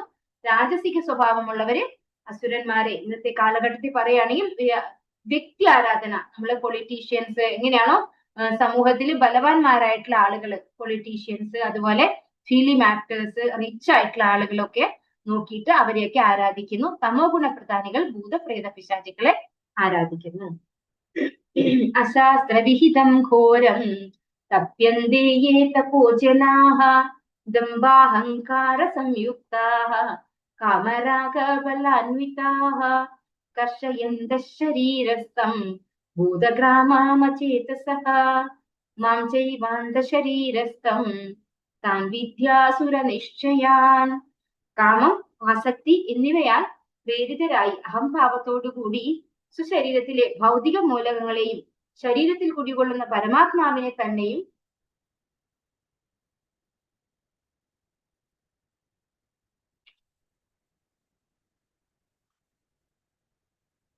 ദ്രോഹിച്ചുകൊണ്ട് ശാസ്ത്ര നിർദ്ദിഷ്ടങ്ങളല്ലാത്ത കഠിന തപസ്സനുഷ്ഠിക്കുന്ന വിദ്യകൾ അസുരന്മാരാണ്. അപ്പം ഇവിടെ എന്താ പറയുന്നത്? കാമം, ആസക്തി. കാമം എന്ന് പറഞ്ഞാൽ എന്താണ്? ആഗ്രഹമാണ് അല്ലെ. ആസക്തി എന്ന് പറഞ്ഞാൽ അതിയായ ആഗ്രഹം. ഒന്ന് ആഗ്രഹിക്കുന്നു, അത് കിട്ടിയേ തീരൂ എന്നുള്ള ഒരു ആറ്റിറ്റ്യൂഡ്. ഇവയാൽ പ്രേരിതമായി അഹംഭാവത്തോടുകൂടി സ്വന്തം ശരീരത്തിലെ ഭൗതിക മൂലകങ്ങളെയും ശരീരത്തിൽ കുടികൊള്ളുന്ന പരമാത്മാവിനെ തന്നെയും ദ്രോഹിച്ചുകൊണ്ട്, ഇങ്ങനെയുള്ള ഒരു തപസ് നമ്മൾ എവിടെയാ കാണാറുള്ളത്? നമ്മള് ഈ പൊളിറ്റീഷ്യൻസ് അതുപോലെയുള്ളവരൊക്കെ നിരാഹാരം ഇരിക്കുന്ന കാണാം സെക്രട്ടേറിയറ്റിന്റെ മുന്നിലൊക്കെ അല്ലെ. അവര് എന്താണ് ഏകാദശി വ്രതം എടുക്കാനോ അല്ലെങ്കിൽ ഭഗവാനെ സന്തോഷിപ്പിക്കാനോ വേണ്ടി ആയിരിക്കില്ല അവര് എന്താണ് നിരാഹാരമൊക്കെ ഇരിക്കുന്നുണ്ടാവുക. എന്തിനു വേണ്ടിയിട്ടാണ്? അവരെന്താണോ ഡിമാൻഡ് ചെയ്യുന്നത് അത് കിട്ടണം, അതിന് വേണ്ടിയിട്ട് അവര് അവിടെ നിരാഹാരം ഇരിക്കും. അത് എത്ര ദിവസം വേണമെങ്കിൽ, 10 ദിവസം, 11ാം ദിവസം എന്നൊക്കെ നമ്മൾ കാണാം. അപ്പൊ അവരെന്താ ചെയ്യുന്നത്? ശരിക്കും പറഞ്ഞു കഴിഞ്ഞാൽ അവരുടെ ഉള്ളിൽ പരമാത്മാവായിട്ട് ഭഗവാനുണ്ട്. അവര് ആ ശരീരത്തെ തന്നെ ഡാമേജ് ചെയ്യിപ്പിക്കുക ചെയ്യുന്നത് അല്ലെ. അതിനകത്ത് ഭഗവാൻ ഉണ്ടെന്നോ ഒരു റെസ്പെക്റ്റോ ഒന്നും അവര് കൊടുക്കുന്നില്ല. അങ്ങനെ സ്വന്തം ആഗ്രഹത്തിന്റെ പൂർത്തീകരണത്തിന് വേണ്ടി അവര് അഹങ്കാരത്തോടുകൂടി ശരീരമാണ് ഞാൻ, ഇത് എനിക്ക് എന്തും എന്റെ ഇഷ്ടത്തിന് ചെയ്യാൻ പറ്റും എന്ന് ചിന്തയോട് കൂടി അവര് സ്വന്തം ശരീരത്തെയും ദ്രോഹിക്കുന്നു, മറ്റുള്ളവരെയും ദ്രോഹിക്കുന്നു. അതില് പരമാത്മാവുണ്ടെന്ന് യാതൊരു ബഹുമാനവും അവര് കൊടുക്കുന്നില്ല. അത്തരത്തിലുള്ള ആളുകളെ കുറിച്ചാണ് ഇവിടെ പറയുന്നത്. അപ്പൊ അതാണ് അവരുടെ ഇത് ആസുരികമായിട്ടുള്ള ആളുകളുടെ കാര്യമാണ് ഇവിടെ പറഞ്ഞിരിക്കുന്നത്. അങ്ങനെ കഠിന തപസ് അനുഷ്ഠിക്കുന്ന വിഡ്ഢികൾ അസുരന്മാരാണ്. അത്തരത്തിലുള്ള കഠിന തപസ് ചെയ്യുന്ന ആളുകളെ നമ്മൾ മനസ്സിലാക്കുക, ആസുരികമായിട്ടുള്ള സ്വഭാവമാണ് അവർക്കുള്ളത്. ആഹാരസ്തുപി സർവസ്യ ത്രിവിധോ ഭവതി പ്രിയഃ യജ്ഞസ്തപസ്തഥാ ദാനം തേഷാം ഭേദമിമം ശൃണു. മനുഷ്യർക്ക് ഭക്ഷണ വിഷയത്തിൽ പോലും ഇഷ്ടാനിഷ്ടങ്ങൾ ഭൗതിക പ്രകൃതിയുടെ ത്രിഗുണങ്ങൾ അനുസരിച്ചായിരിക്കും. യജ്ഞങ്ങൾ, തപസ്, ദാനം എന്നിവയുടെ കാര്യത്തിലും അങ്ങനെ തന്നെ. ഇവയുടെ വ്യത്യാസങ്ങളെ പറ്റി ഇനി കേട്ടുകൊള്ളുക. അപ്പൊ ഭഗവാൻ പറഞ്ഞു കൊടുക്കാണ്, ഭക്ഷണ വിഷയത്തിൽ ഇഷ്ടാനിഷ്ടങ്ങൾ പോലും നമ്മുടെ പ്രകൃതി ഗുണത്തിനനുസരിച്ചാണ് നമ്മുടെ ഇഷ്ടം വരുന്നത്. നമ്മള് ഒരു വീട്ടിലെടുത്ത് നോക്കിയാല് 4 പേരുണ്ടെങ്കിൽ 4 പേർക്കും 4 ഇഷ്ടമായിരിക്കും അല്ലെ. അപ്പൊ നമുക്കിവിടെ ഭഗവത്ഗീതയിൽ ഭഗവാൻ പറഞ്ഞു തരാണ് അതിന്റെ കാരണം. നമ്മൾ ഓരോരുത്തരും ഓരോ ഗുണത്തിലാണുള്ളത്. ഒരു വീട്ടിലാണെന്ന് പറഞ്ഞിട്ട് കാര്യമില്ല, ഓരോരുത്തരും ഓരോ ഗുണത്തിലാണുള്ളത്. അതുകൊണ്ടാണ് അവർക്ക് വ്യത്യസ്തമായ ഇഷ്ടാനിഷ്ടങ്ങള്. യജ്ഞങ്ങൾ, തപസ്, ദാനം ഇവയുടെ കാര്യത്തിലും ഈ വ്യത്യാസം ഉണ്ട് എന്ന് ഭഗവാൻ പറഞ്ഞു. അപ്പൊ നമ്മള് കഴിഞ്ഞ ക്ലാസ്സിൽ യജ്ഞങ്ങൾ, തപസ് ഇതിനെ കുറിച്ചൊക്കെ പറഞ്ഞു അല്ലെ. അത് ഇവിടെ ഡീറ്റെയിൽഡ് ആയിട്ട് പറയാണ്. ഓരോ ഗുണത്തിലുള്ളവരും ചെയ്യുന്ന യജ്ഞങ്ങളെ കുറിച്ചും തപസ്സിനെ കുറിച്ചും ദാനത്തെ കുറിച്ചും അതുപോലെ അവരുടെ ഭക്ഷണത്തിന്റെ ഇഷ്ടാനിഷ്ടങ്ങളെ കുറിച്ചും ഈ അധ്യായത്തിൽ ഡീറ്റെയിൽഡ് ആയിട്ട് ഭഗവാൻ പറയാണ്. ആദ്യം തന്നെ ഭക്ഷണത്തിന്റെ കാര്യമാണ് ഭഗവാൻ പറയുന്നത്. ആയുസ്സത്വബലാരോഗ്യ സുഖപ്രീതി വിവർധനാഃ രസ്യാ സ്നിഗ്ധാ സ്ഥിരാ ഹൃദ്യ ആഹാരാ സാത്വിക പ്രിയാഃ. ദീർഘായുസ്സും നിലനിൽപ്പിനെ തന്നെ ശുദ്ധീകരിക്കുന്നതും ബലം നൽകുന്നതും ആരോഗ്യത്തെയും സന്തുഷ്ടിയെയും സംതൃപ്തിയെയും വളർത്തുന്നതും രസവത്തും പ്രീതികരവും സ്നിഗ്ധവും ആസ്വാദ്യവുമായ ആഹാരമായിരിക്കും സാത്വിക സ്വഭാവികൾക്ക് ഇഷ്ടം. അപ്പോ സത്വഗുണത്തിലുള്ള ആളുകളുടെ ഇഷ്ടമാണ് ഇവിടെ പറയുന്നത്. അവർക്ക് ഇഷ്ടപ്പെടുന്ന ഭക്ഷണം എങ്ങനെയാണ്? ആ ഭക്ഷണത്തിന് പ്രത്യേകത അത് ദീർഘായുസിനെയും നിലനിൽപ്പിനെ തന്നെ ശുദ്ധീകരിക്കുന്നതും അതുപോലെ ബലം നൽകുന്നതും, ശരീരത്തിന് ബലം നൽകുന്നതും ആരോഗ്യത്തെയും സന്തുഷ്ടിയെയും സംതൃപ്തിയെയും വളർത്തുന്നതും രസവത്തും പ്രീതികരവും സ്നിഗ്ധവും ആസ്വാദ്യവുമായ ആഹാരം. ഇതെങ്ങനെയാണ് സാത്വികമാവുന്നത്? എന്തുകൊണ്ടാണ് ഈ സാത്വികമായിട്ടുള്ള ഈ ആഹാരത്തിന് ഇത്രയും ക്വാളിറ്റി പറയുന്നത്? സാത്വികമായ ആഹാരം എന്ന് പറയുന്നത് പ്യോർ വെജിറ്റേറിയൻ ഫുഡാണ്. ഒരിക്കലും നോൺ വെജിറ്റേറിയൻ ഫുഡോ ഒരുപാട് മസാല, ഒരുപാട് ഉപ്പ്, അതുപോലെ എരിവ് ഒക്കെ കൂട്ടിയിട്ടത് ഒരിക്കലും സാത്വികമായിട്ടുള്ള ആഹാരമാവില്ല. അപ്പൊ നമ്മൾ ഭഗവാന് നിവേദിക്കുന്ന ഭക്ഷണം അത് പ്രസാദമായിട്ട് സ്വീകരിച്ചു കഴിഞ്ഞാൽ അത് നമുക്ക് ഈ പറഞ്ഞ എല്ലാ ഗുണങ്ങളും, ദീർഘായുസ് ഉണ്ടാക്കി തരും, നിലനിൽപ്പിനെ ശുദ്ധീകരിക്കുന്നതായിരിക്കും അല്ലെ പ്രസാദം. നമ്മള് എന്താ പറയുന്നത്? അഥ ശ്രീകൃഷ്ണ നാമാദി ന ഭവേദ്ഗ്രാഹ്യം ഇന്ദ്രിയൈ സേവോന്മുഖേഹി ജിഹ്വാദോ സ്വയമേവ സ്ഫുരത്യത അല്ലെ. നമ്മൾ ജിഹ്വ കൊണ്ട് ചെയ്യുന്ന 2 കാര്യങ്ങൾ എന്താണ്? ഒന്ന് നാമം ജപിക്കുക, ഭഗവാനെ കീർത്തിക്കുക, പിന്നൊന്ന് ഭഗവാന്റെ പ്രസാദം കഴിക്കുക. അപ്പൊ ഈ പ്രസാദം അതാണ് ഇവിടെ പറയുന്ന സാത്വികമായിട്ടുള്ള ആഹാരം എന്ന് പറയുന്നത്. പ്രസാദമാണ്. ആ പ്രസാദം കഴിച്ചു കഴിഞ്ഞാൽ തന്നെ നമുക്ക് എന്താണ്? ഭഗവാനെ കുറിച്ച് മനസ്സിലാക്കാൻ സാധിക്കും, ഭഗവാന്റെ കാര്യങ്ങൾ ചെയ്യാൻ സാധിക്കും. അപ്പൊ അതൊക്കെ നമ്മുടെ എല്ലാ ഗുണങ്ങളും വർദ്ധിപ്പിക്കുകയാണ് ചെയ്യുന്നത്. ആരോഗ്യവും സന്തുഷ്ടിയും സംതൃപ്തിയും ഒക്കെ വളർത്തുന്നു. അപ്പോൾ ഭഗവാന്റെ ഉച്ഛിഷ്ടമാകുമ്പോൾ അതിന് രസവും കൂടും അല്ലെ. രസവത്താവും പ്രീതികരമാവും സ്നിഗ്ധവും ആസ്വാദ്യവുമായിരിക്കും ആ ആഹാരം, അതായത് സാത്വികമായിട്ടുള്ള ആഹാരം. ഇനി രാജസികമായിട്ടുള്ള ആളുകളുടെ ആഹാരത്തെ കുറിച്ച് പറയുന്നു. കട്വം ലവണാത്യുഷ്ണ തീക്ഷ്ണരൂക്ഷ വിദാഹിനഃ ആഹാര രാജസസ്യേഷ്ട ദുഃഖശോകാമയപ്രദാഃ. കയ്പ്, പുളിപ്പ്, ഉപ്പുരസം, കടുത്ത ചൂട്, എരിവ്, വരൾച്ച എന്നിവ കൂടുതലുള്ള ആഹാര പദാർത്ഥങ്ങളെ രാജസ സ്വഭാവികൾ ഇഷ്ടപ്പെടുന്നു. ഇത്തരം ഭക്ഷ്യങ്ങൾ ദുഃഖത്തിനും രോഗങ്ങൾക്കും വഴിവെക്കുന്നവയാണ്. അപ്പോ രാജസ സ്വാഭാവികമായിട്ടുള്ള ആളുകള് ഒരുപാട് പുളി കൂടിയത്, കയ്പ്പ് എന്ന് പറഞ്ഞു കഴിഞ്ഞാൽ ഒരിക്കലും നമ്മള് ബിറ്റർ ഗോഡ്, അതായത് പാവയ്ക്ക, കൈപ്പക്ക, നമ്മളൊക്കെ കൈപ്പക്ക എന്നാണ് പറയാ, എല്ലാവരും പല വിധത്തിലാണല്ലോ പറയുന്നത്. അതിന്റെ ടേസ്റ്റ് അല്ല ഇവിടെ കയ്പ് എന്ന് പറയുന്നത് ഉദ്ദേശിക്കുന്നത് കേട്ടോ. അതിന്റെ കയ്പ് എന്ന് പറയുന്നത് ഒരു നാച്ചുറൽ ആണ്, അതല്ലാതെയുള്ള എന്താ പറയാ, തീരെ ടേസ്റ്റ് മാറിയ ഒരു സാധനം ഉണ്ടാവുമല്ലോ, ഒരു കയ്പ്. അതാണ് ഇവിടെ പറയുന്നത്. കയ്പ്, പുളിപ്പ്, ഉപ്പ് രസം, ഒരുപാട് ഉപ്പിട്ട ഭക്ഷണം അല്ലെ, കടുത്ത ചൂട്, ഭയങ്കര എന്താ പറയാ, അടുപ്പത്ത് നിന്ന് എടുത്ത ഉടനെയുള്ള ഭക്ഷണം, ചൂട്, പിന്നെ എരിവ്, ഒരുപാട് മുളകൊക്കെ ഇട്ട് വെച്ച ഭക്ഷണങ്ങൾ, വരൾച്ച പറഞ്ഞു കഴിഞ്ഞാൽ എന്താണ്, ഡ്രൈ ആക്കി വെച്ചിട്ടുള്ള, ഒരുപാട് എരിവൊക്കെ ചേർത്ത് ഡ്രൈ ആക്കി നമ്മള് പിന്നെ എന്താ പറയാ, കല്ലിലൊക്കെ പൊരിച്ച് എടുക്കുക, അങ്ങനെയൊക്കെ ചെയ്യുക, അങ്ങനെയുള്ള ഫുഡാണ് രാജസ സ്വഭാവികളായിട്ടുള്ള ആളുകൾക്ക് ഇഷ്ടം എന്ന് പറയുന്നു. ഈ ഭക്ഷണത്തിന്റെ പ്രത്യേകത എന്താണ്? ഇത് ദുഃഖത്തിനും രോഗത്തിനും വഴിവെക്കുന്നവയാണെന്ന് പറയുന്നു. ഇപ്പൊ രാജസ സ്വഭാവികൾ ചെയ്യുന്ന എല്ലാ പ്രവൃത്തിയും എന്താണ്, ദുഃഖത്തിനാണ് കാരണമാവുന്നത് അല്ലെ. അപ്പൊ അവരുടെ ഈ ഭക്ഷണവും എന്താണ്, രോഗവും ദുഃഖവും അല്ലെ. രോഗം വന്നു കഴിഞ്ഞാൽ പിന്നെ ദുഃഖം വന്നു, ഓട്ടോമാറ്റിക് അല്ലെ, രണ്ടും ഒന്നിച്ചാണ് വരിക. അപ്പൊ അങ്ങനെ വഴിവെക്കുന്ന ഒരു ഭക്ഷണമാണ് രാജസിക സ്വഭാവികൾക്ക് ഇഷ്ടപ്പെടുന്നത്. യാതയാമം ഗദരസം ഭൂതി പര്യുഷിതം ചയത് ഉച്ഛിഷ്ടമപി ചാമേധ്യം ഭോജനം താമസ പ്രിയം. 3 മണിക്കൂറിന് മുമ്പ് പാകം ചെയ്തതും സ്വാദ് നഷ്ടപ്പെട്ടതും ദുർഗന്ധമുള്ളതും ഉച്ഛിഷ്ടവും തൊടാൻ കൊള്ളാത്തതുമായ ഭക്ഷണങ്ങളെയാണ് താമസ സ്വഭാവികൾ ഇഷ്ടപ്പെടുന്നത്. ഇപ്പോ താമസ സ്വഭാവികള് തണുത്ത ആഹാരം അല്ലെ, പഴകിയ ആഹാരം ഇഷ്ടപ്പെടുന്നു. പ്രത്യേകിച്ചും നമ്മൾ ഫ്രിഡ്ജിലൊക്കെ സൂക്ഷിച്ച് കഴിക്കുന്നതിന് താമസികമായിട്ടുള്ള ഭക്ഷണം എന്ന് പറയാം. ഇവിടെ പറയുന്നു യാതയാമം എന്ന് പറഞ്ഞു കഴിഞ്ഞാൽ 3 മണിക്കൂറിന് മുമ്പ് പാകം ചെയ്ത ഭക്ഷണം എന്നാണ് അത് പറയുന്നത്. അപ്പോ നമ്മൾ ഭക്ഷണം പാകം ചെയ്തിട്ട് 3 മണിക്കൂറിന് മുമ്പായിട്ട് നമ്മളത് കഴിച്ചിരിക്കണം. അപ്പോഴേ മാത്രമേ നമുക്ക് അതിന്റെ യഥാർത്ഥ രുചി കിട്ടുള്ളൂ. പിന്നെ കിട്ടുന്നത് എന്താണ്, സ്വാദ് നഷ്ടപ്പെട്ടതാണെന്ന് പറയുന്നു. സ്വാദ് നഷ്ടപ്പെട്ടതും ദുർഗന്ധം വമിക്കുന്നതും ഉച്ഛിഷ്ടം അല്ലെ, അത് ഭഗവാന്റെ ഉച്ഛിഷ്ടം അല്ല, ഇവിടെ മറ്റുള്ളവര് നമ്മൾ കഴിച്ചിട്ട്, നമ്മൾ ചിലരൊക്കെ കാണാം പകുതി കഴിച്ചിട്ട് അടച്ചു വെച്ച് പോയിട്ട് പിന്നെ വന്ന് വീണ്ടും കഴിക്കുന്നതൊക്കെ അല്ലെ. അതൊക്കെ എന്താണ്, ഒരിക്കലും ചെയ്യാൻ പാടില്ലാത്തതാണ്. അത് ഉച്ഛിഷ്ടമായിട്ടാണ് കൺസിഡർ. നമ്മൾ തന്നെ കഴിച്ച ഭക്ഷണമായിരിക്കാം, പക്ഷെ എന്നാലും അത് കഴിച്ചു കഴിഞ്ഞ് ഒന്ന് കൈ കഴുകി വന്ന് അത് അടച്ചു വെച്ച് കുറച്ച് കഴിഞ്ഞിട്ട് അത് കഴിക്കുക പറയുന്നത് ഒരിക്കലും ചെയ്യാൻ പാടില്ലാത്തതാണ്. തൊടാൻ കൊള്ളരുതാത്തതുമായ ഭക്ഷണങ്ങൾ, അതാണ് താമസ സ്വഭാവികൾ ഇഷ്ടപ്പെടുന്നത് എന്ന് പറയുന്നു. അപ്പോ നമ്മള് ഭക്ഷണം ഉണ്ടാക്കി 3 മണിക്കൂറിന് മുമ്പ് കഴിക്കണം. പക്ഷെ ഈ ഒരു പ്രശ്നം നമ്മള് പ്രസാദത്തിന് പറയുന്നില്ല കേട്ടോ. നമ്മൾ ജോലിക്ക് പോകുന്നവരൊക്കെ ചിന്തിക്കും, നമ്മൾ എങ്ങനെയാണ് 3 മണിക്കൂറിന് മുമ്പ് ഭക്ഷണം പാകം ചെയ്ത് കയ്യിൽ കൊണ്ടുപോവാ, ബുദ്ധിമുട്ടാണ് അല്ലെ. അപ്പൊ നമ്മൾ ഭഗവാന് നിവേദിച്ചത് പ്രസാദമായി കൊണ്ടുപോയി കഴിഞ്ഞാൽ നമ്മളത് വലിച്ചു പോകുന്നത് വരെ വെക്കാൻ പാടില്ല. അതിനു മുമ്പായിട്ട് നമ്മൾ കഴിക്കണം തീർച്ചയായിട്ടും. അത് ചീത്തയായി പോവാതെ, കേടുവന്ന് പോവാതെ അത് ശ്രദ്ധിക്കണം നമ്മൾ. അതിനു മുമ്പായിട്ട് നമുക്കത് കഴിക്കാം. ആ ഒരു താമസികമായിട്ടുള്ള ഭക്ഷണം ആവില്ല ഭഗവാന്റെ പ്രസാദം എന്ന് പറയുന്നത്. അല്ലാതെ എന്ത് ഭക്ഷണം നമ്മൾ 3 മണിക്കൂർ മുമ്പേ പാകം ചെയ്തു, അതുപോലെ തലേന്നത്തെ ഭക്ഷണം കഴിക്കുന്നത്, അതൊക്കെ താമസികമായിട്ടുള്ള സ്വഭാവികളുടെ പ്രത്യേകതയായിട്ട് പറയുന്നു, അവരുടെ ആഹാര രീതിയായിട്ട് പറയുന്നു. അഫലാകാംക്ഷിഭിർയത്നോ വിദിദിഷ്ടോയ ഇജ്യതേ യഷ്ടവ്യമേവേദി മനഃ സമാധായ സാത്വികഃ. അപ്പോ ഇനി ഭക്ഷണ കാര്യം പറഞ്ഞു കഴിഞ്ഞു. ഇനി യജ്ഞത്തെ കുറിച്ചാണ് ഭഗവാൻ പറയുന്നത്. യജ്ഞങ്ങളിൽ വെച്ച് ഫലോദ്ദേശമില്ലാതെയും സശ്രദ്ധമായും വേദവിധി പ്രകാരം കർത്തവ്യബോധത്തോടെ അനുഷ്ഠിക്കപ്പെടുന്ന യജ്ഞമത്രേ സാത്വികം. അപ്പൊ ഇങ്ങനെയുള്ള യജ്ഞമാണ് സാത്വികം എന്നാണ് ഇവിടെ പറയുന്നത്. അത് ഫലോദ്ദേശമില്ലാതെ, എനിക്ക് എന്തെങ്കിലും ബെനിഫിറ്റ് ഉണ്ടാവണം എന്ന് ആഗ്രഹിക്കാതെ ചെയ്യുന്ന യജ്ഞമായിരിക്കണം.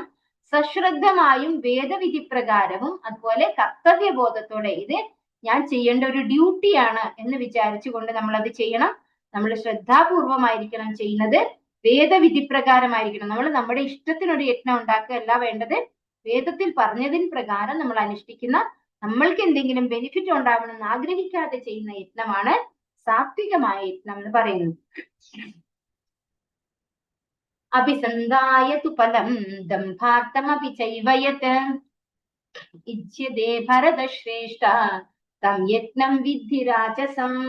ഇനി രാജസികമായ യജ്ഞം എങ്ങനെയാണ് രാജസികമായിട്ടുള്ള ആളുകള് യജ്ഞം ചെയ്യുന്നത്?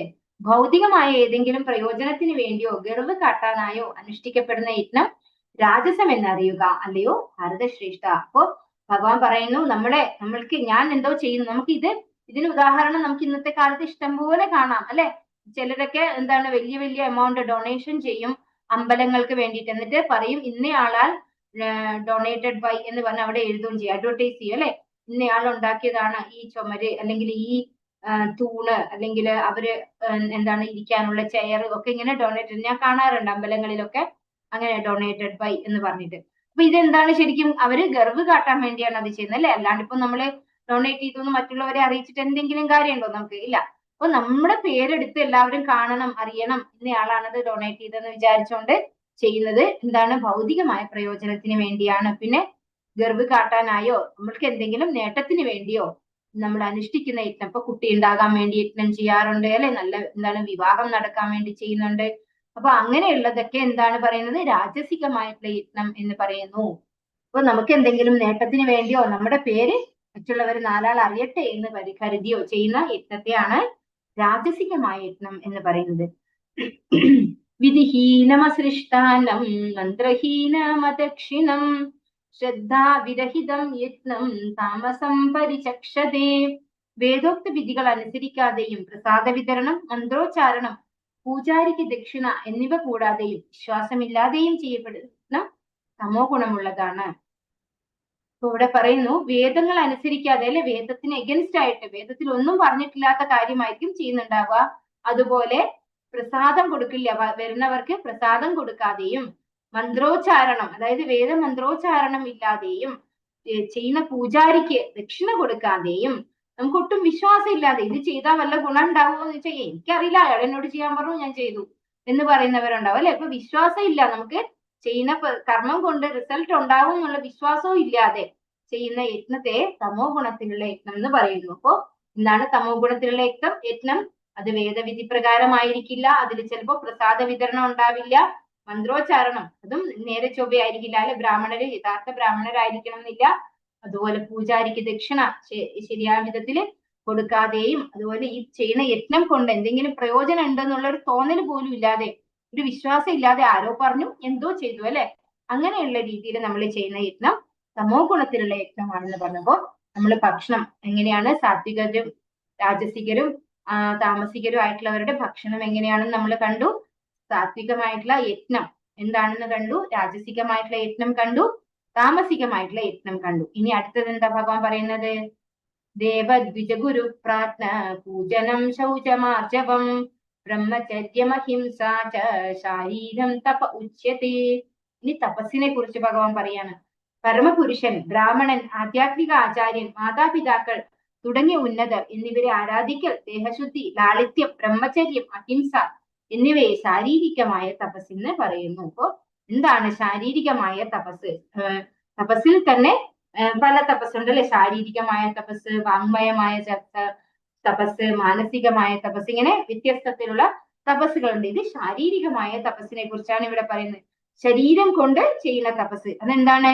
പരമപുരുഷൻ, ബ്രാഹ്മണൻ, ആധ്യാത്മിക ആചാര്യൻ, മാതാപിതാക്കൾ, അതായത് നമ്മൾ ഉന്നതരായിട്ടുള്ളവരെ റെസ്പെക്ട് ചെയ്യുക അല്ലെ, അവർക്ക് അവരുടെ മുന്നിൽ നമസ്കരിക്കുക, കാല് തൊട്ട് വന്ദിക്കുക, അങ്ങനെയൊക്കെ നമ്മൾ ചെയ്യൂലേ.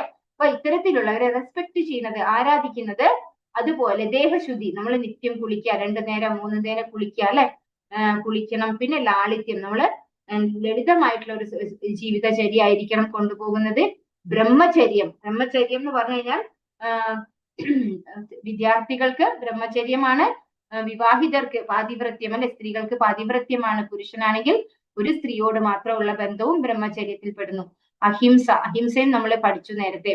അപ്പൊ ഇതൊക്കെ ശാരീരികമായ തപസ്സിൽ പെടുന്നു എന്ന് പറയുന്നു അല്ലെ. ഇതുപോലെ ശാരീരികമായ തപസ്സിൽ പെടുത്തതാണ് നമ്മള് വ്രതങ്ങൾ അനുഷ്ഠിക്കുന്നത്. ഏകാദശി വ്രതം അല്ലെ, വൈഷ്ണവ ആചാര്യന്മാരുടെ ആവിർഭാവ തിരോഭാവ ദിനങ്ങളിൽ എടുക്കുന്ന വ്രതങ്ങളും ഇതിൽ വരും, ശാരീരികമായ തപസ്സിൽ വരും. അനുദ്വേഗകരം വാക്യം സത്യം പ്രിയഹിതം ചയത് സ്വാധ്യായാഭ്യസനം ചൈവ വാങ്മയം തപ ഉച്യത്തെ. സത്യവും പ്രയോജനകരവും കേൾക്കുന്നവർക്ക് ഉദ്വേഗം ഉണ്ടാക്കാത്തതും ഹിതകരവുമായ സംഭാഷണവും പതിവായുള്ള വേദമന്ത്രോച്ചാരണവുമാണ് വാങ്മയമായ തപസ്. ഇനി വാങ്മയമായ തപസ് എന്താണ്? നമ്മൾ സത്യം മാത്രം പറയണം, പിന്നെ പ്രയോജനകരവും കേൾക്കുന്നവർക്ക് ഉദ്വേഗം ഉണ്ടാകുക. സത്യമായിരിക്കണം പറയുന്നത്, കേൾക്കുന്നവർക്കോ അല്ലെങ്കിൽ പറയുന്നവർക്കോ ആർക്കെങ്കിലും ഉപയോഗം ഉണ്ടാവണം അല്ലെ. നമ്മൾ പറയുന്നത് കൊണ്ട് കേൾക്കുന്നവർക്കും പ്രയോജനം ഇല്ല, പറയുന്ന നമുക്കും പ്രയോജനം ഇല്ലാത്ത കാര്യം പറയുന്നത് എന്താണ്? ടൈം വേസ്റ്റ് മാത്രമാണ്. അപ്പൊ പ്രയോജനകരവും കേൾക്കുന്നവർക്ക് ഉദ്വേഗം ഉണ്ടാക്കാത്തതും അവർക്ക് ടെൻഷൻ കൊടുക്കാത്തതായിരിക്കണം, ഹിതകരമായ സംഭാഷണമായിരിക്കണം. അങ്ങനെയുള്ളതിനെയാണ് വാങ്മയമായ തപസ് എന്ന് പറയുന്നത്. അതുപോലെ പതിവായുള്ള വേദമന്ത്രോച്ചാരണം, അതും എന്താണ്? വാങ്മയമായ, നമ്മൾ വാക്കുകൊണ്ട് ചെയ്യുന്ന തപസ്സാണ്. മനഃപ്രസാദ സൗമ്യത്വം മൗനമാത്മാ വിനിഗ്രഹ ഭാവ സംശുദ്ധിരിത്യേതത് തപോമാനസമുച്യതേ. സംതൃപ്തി, സൗമ്യത, മൗനം, ആത്മസംയമനം, സ്വഭാവശുദ്ധി എന്നിവ മാനസികമായ തപസ്സിൽ പെടുന്നു. അപ്പോ സംതൃപ്തി, എന്ത് കിട്ടിയാലും തൃപ്തിയുള്ള ഒരു മനസ്സ്. അതുപോലെ സൗമ്യത, സൗമ്യമായിട്ടുള്ള ഒരു പെരുമാറ്റം. മൗനം, മൗനം എന്ന് പറഞ്ഞാൽ രണ്ടർത്ഥമുണ്ട്. ഒന്ന് മിണ്ടാണ്ടിരിക്കുക. ഏത് സിറ്റുവേഷനിലും മിണ്ടാണ്ടിരിക്കണം. നമ്മൾ ഭൗതികമായ കാര്യങ്ങൾ സംസാരിക്കുന്നിടത്താണ് നമ്മൾ ഉള്ളതെങ്കിൽ നമ്മൾ മൗനം പാലിക്കുക പറഞ്ഞാൽ നമ്മൾ മിണ്ടാണ്ടിരിക്കലാണ്. പക്ഷെ ആധ്യാത്മികമായ കാര്യം ഭഗവാനെ കുറിച്ച് പറയുകയാണെങ്കിൽ അവിടെ നമുക്ക് എന്താണ് സംസാരിക്കാം. അതിനെയും എന്ത് പറയുന്നു? മൗനം തന്നെയാണ്. അതും അതായത് വ്യക്തിപരമായ ശാരീരികമായ റിലേറ്റഡ് ആയിട്ടുള്ള കാര്യങ്ങളിൽ മിണ്ടാതിരിക്കുന്നതും ഭഗവാനെ കുറിച്ച് സംസാരിക്കുന്നതും മൗനമാണ്. ആത്മസംയമനം, നല്ല സെൽഫ് കൺട്രോൾ ഉള്ള വ്യക്തി. അതുപോലെ സ്വഭാവശുദ്ധി, ഇങ്ങനെ ഇതിനെയൊക്കെ മാനസികമായ തപസ്സിൽ പെടുത്തുന്നു ഇവിടെ ഭഗവാൻ പറയുന്നു. ശ്രദ്ധയാ പരയാ തപ്തം തപസ്ത്രിവിധം നരൈഹി അഫലാകാംക്ഷിഭിർയുക്തൈഹി സാത്വികം പരിചക്ഷതേ. ഈ 3 വിധം തപസ്സും ആധ്യാത്മിക വിശ്വാസത്തോടെയും ഭൗതിക നേട്ടങ്ങളെ ആഗ്രഹിക്കാതെയും പരമപുരുഷന് വേണ്ടി മാത്രം അനുഷ്ഠിച്ചു പോന്നാൽ സാത്വികം എന്ന് പറയാം. 3 തരം തപസ്സിനെ കുറിച്ച് പഠിച്ചു. ഏതൊക്കെയാണ്? ശാരീരികമായ തപസ്, വാങ്മയമായ തപസ്, മാനസികമായ തപസ്. ഈ 3 തപസ്സും വിശ്വാസത്തോടെയും, അതായത് നമ്മൾ ചെയ്യുന്നത് പ്രവൃത്തിക്ക് ഒരു റിസൾട്ട് ഉണ്ടല്ലേ, അതായത് നമുക്ക് ആ പ്രവൃത്തിയിൽ വിശ്വാസം, നമ്മൾ ചെയ്യുന്നതിൽ നമുക്കൊരു വിശ്വാസം ഉണ്ട്. പിന്നെ ഭൗതികമായ നേട്ടങ്ങളെ ആഗ്രഹിക്കാതെ, എനിക്ക് എന്തെങ്കിലും നേടണം എന്നല്ല, നമ്മൾ എന്താ ആഗ്രഹിക്കേണ്ടത്? നമ്മൾ ഈ തപസ് ചെയ്യുമ്പോ ഭഗവാൻ സന്തോഷിക്കണം, ഭഗവാന്റെ ഇന്ദ്രിയങ്ങൾ സംതൃപ്തമാവണം എന്നാണ് നമ്മൾ ആഗ്രഹിക്കേണ്ടത്. ഒരിക്കലും നമുക്ക് എന്തെങ്കിലും നേട്ടം വേണമെന്ന് ആഗ്രഹിക്കാതെ ആയിരിക്കണം ഈ 3 തപസ്സും ചെയ്യേണ്ടത്. അതുപോലെ പരമപുരുഷന് വേണ്ടി മാത്രം നമ്മൾ അത് ചെയ്തു കഴിഞ്ഞാൽ ആ തപസ്സിനെ എന്ത് പറയുന്നു? സാത്വികമായ തപസ്. 3 തരം തപസ്സുണ്ട്. ഈ 3 വിധം തപസ്സും ആധ്യാത്മികമായ വിശ്വാസത്തോടെയും ഭൗതിക നേട്ടങ്ങളെ ആഗ്രഹിക്കാതെയും ഭഗവാന് വേണ്ടി മാത്രം അനുഷ്ഠിച്ചു പോന്നാൽ സാത്വികം എന്ന് പറയുന്നു. സത്കാരമാന പൂജാർത്ഥം തപോദംഭേന ചൈവയത് ക്രിയതേ തതിഹ പ്രോക്തം രാജസം ചലമധ്രുവം. ബഹുമതിയും ആരാധനയും നേടാനോ അഹങ്കാരം കൊണ്ടോ ചെയ്യപ്പെടുന്ന തപസ് രാജസമാണ്, ക്ഷണികവും അനിശ്ചിതവുമാണത്. ഇപ്പോ നമുക്ക് എന്തെങ്കിലും നമ്മളെല്ലാവരും റെസ്പെക്ട് ചെയ്യണം എന്ന് കരുതിയിട്ട് നമ്മളെ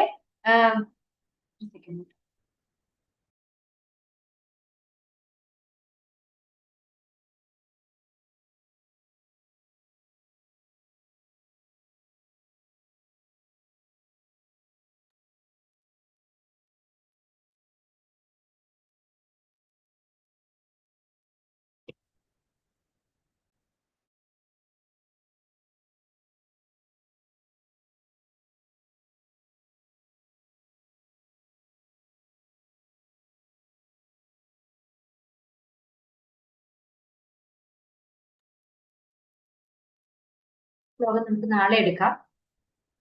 വാഞ്ചാകൽപതരുഭ്യശ്ച കൃപാസിന്ധുഭ്യൈവ ച പതിതാനാം പാവനേഭ്യോ वैष्णवेभ्यो नमो नमः। अनंत कोटि वैष्णव वृंद की जय।